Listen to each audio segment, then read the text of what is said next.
का बात बहू आज बड़ा खुश लागत तारू। आज हमार भाई आवता हमरा से मिले। तारा भाई के और काम धाम नहीं है का, खाली रिश्तेदारी रिश्तेदारी घूमत रहला। ओकरा साथे हमार बहिनू आवतिया। कहाँ जाता ने? जा तनी समोसा कोल्ड ड्रिंक लिया है।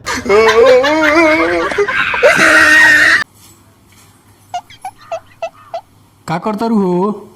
गाना सुना तने। तारा के ना बस एक्के गो गाना सुने के चाहिए। भला है बुरा है जैसा भी है, मेरा पति मेरा देवता है। तो रौड़ो नो एक गो गाना सुने के चाहे। मैं जोरू का गुलाम बन के रहूंगा।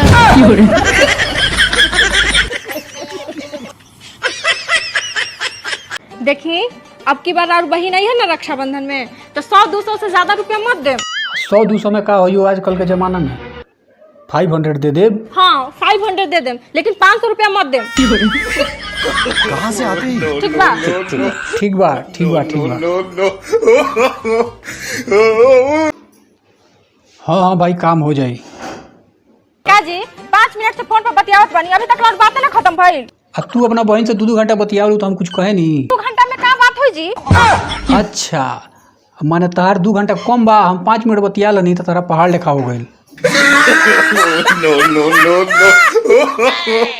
बहुत बहुत धन्यवाद दोस्तों, आप लोगों ने मेरा पूरा वीडियो देखा। और हाँ वीडियो आप लोग को अच्छा जरूर लगा होगा, तो आप हमारे चैनल पर अगर नए हैं तो हमारे चैनल को सब्सक्राइब कर लीजिए और वीडियो को लाइक करना, कमेंट करना और शेयर करना मत भूलिएगा। बाय।